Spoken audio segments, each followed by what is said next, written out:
امشب صدای کبوترانم را نقاشی کردم. در دیوارهای تو به تو سایه تو را شناختم. من آواز خواندم. من با دو تار پیری آواز خواندم و خطهای آبی رنگ صدای زنی که دوستش دارم آواز خسته مرا رنگی کرد.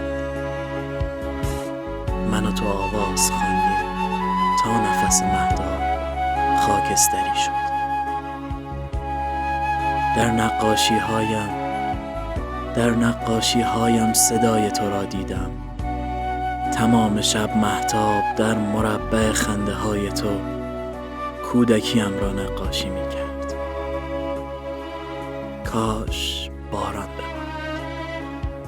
کاش باران ببارد بوی کاهگل آواز پرنده را پررنگ